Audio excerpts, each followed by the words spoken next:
नमस्कार दोस्तों। देश के प्रथम राष्ट्रपति डॉक्टर राजेंद्र प्रसाद उन स्वतंत्रता सेनानियों में अग्रण्य थे जो गांधी जी की नीतियों, नेतृत्व और अहिंसात्मक आंदोलन में विश्वास रखते थे।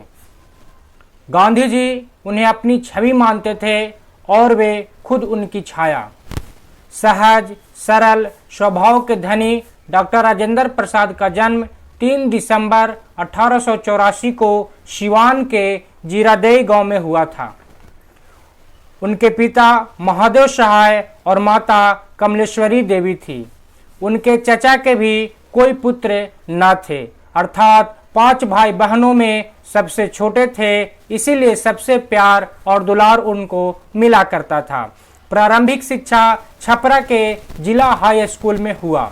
जब वह 13 वर्ष के थे तब उनका विवाह राजवंशी देवी के साथ कर दिया गया। विवाह के बाद भी वह टिक्के घोष एकेडमी में पढ़ाई जारी रखा।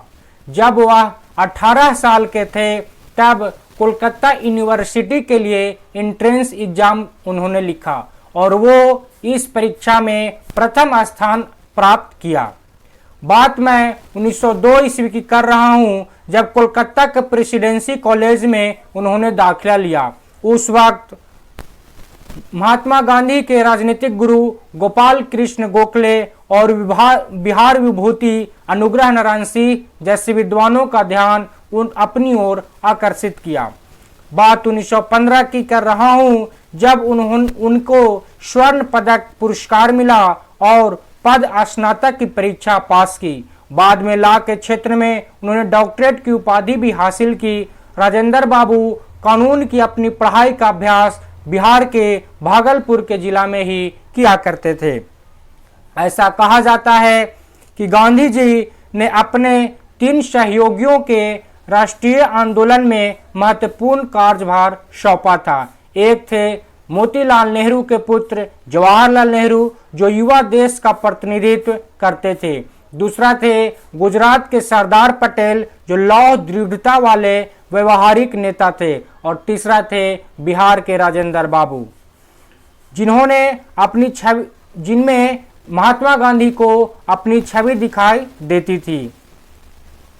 अपने व्यवहारिक गुणों के कारण 1934, 1939, 1947 में 3 बार वह भारतीय राष्ट्रीय कांग्रेस के अध्यक्ष पद को भी संभाला था। वे संविधान की रूपरेखा बनाने वाले संविधान सभा के अध्यक्ष भी रहे। भारत के राष्ट्रपति के रूप में उन्होंने महत्वपूर्ण और अमिट छाप छोड़ा। उनके द्वारा स्थापित आदर्श आज भी गणतंत्र के लिए दिशा निर्देशक तत्व है। गांधी जी जो थे राजेंद्र प्रसाद की गांधी जी से पहली मुलाकात, जब वह राजनीतिक क्षेत्र में आ रहे थे तब महात्मा गांधी की से पहली मुलाकात कलकत्ता में ही 1915 ईस्वी में हुआ था। जब गांधी जी के सम्मान में एक कलकत्ता में सभा की आयोजित की गई थी। दिसंबर 1916 में लखनऊ अधिवेशन में पुनः गांधी जी से मुलाकात राजेंद्र बाबू की होती है। उस वक्त बिहार के चंपारण से आए राजकुमार शुक्ल और ब्रज किशोर बिहारी दोनों महात्मा गांधी को बिहार आने का निमंत्रण देते हैं और हो रहे यहाँ किसानों पर अत्याचार को महात्मा गांधी को बताते हैं। बात लखनऊ अधिवेशन में इन किसानों के लिए भी एक कार्यक्रम प्रसारित हुआ था, कार्यक्रम हुए थे।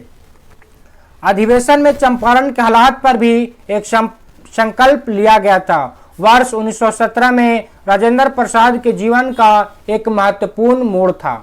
कांग्रेस के कोलकाता अधिवेशन में वह गांधी जी के करीब आए, लेकिन उन्हें यह नहीं पता था कि जब महात्मा गांधी चंपारण आएंगे तो वो राजेंद्र प्रसाद के पटना में जो उनके घर था वहां भी आएंगे। लेकिन महात्मा गांधी जब चंपारण जा रहे थे तब राजेंद्र प्रसाद के घर गए, लेकिन संयोग था कि राजेंद्र प्रसाद घर ना मिले। राजेंद्र प्रसाद उस वक्त चंपारण में ही महात्मा गांधी का इंतजार कर रहे थे। उन्हें यह नहीं पता था कि जांच मिशन के लिए चंपारण जाते समय गांधी जी पहले पटना स्थित उनके घर आएंगे। वे गांधी जी के आह्वान पर स्वयं सेवकों के साथ मोतिहारी पहुंचे और जहां भी गांधी जी आए वे उनके साथ रहे। उन्होंने उन किसानों की एक सूची तैयार की जिनका बागान मालिकों ने शोषण किया था और स्वयं सेवकों के साथ जांच पड़ताल की। गांधी जी को गिरफ्तार कर लिया गया। बाद में मामले की देखने के लिए एक समिति नियुक्त करने के लिए सरकार को स्वीकृति के बाद उन्हें रिहा कर दिया गया। यह बड़ा नैतिक जीत थी। इसके बाद ही गांधी जी महात्मा बन गए। इस प्रकार राजेंद्र प्रसाद ने उन्हें महात्मा बनाने में महत्वपूर्ण भूमिका निभाई। जब देश आज़ाद हुआ तो डॉक्टर राजेंद्र प्रसाद को प्रथम राष्ट्रपति बनाया गया। वह जब भी वहां रहते संसद भवन में जब रहते थे तो राष्ट्रपति भवन को एक ऐसे सुसज्जित किया जहां पे कोई भी इंसान राष्ट्रपति से साधारण तरीकों से मिल सकता था और घुलकर बातें कर सकता था। तो ऐसे व्यक्तित्व था हमारे बिहार के राजेंद्र बाबू को। धन्यवाद।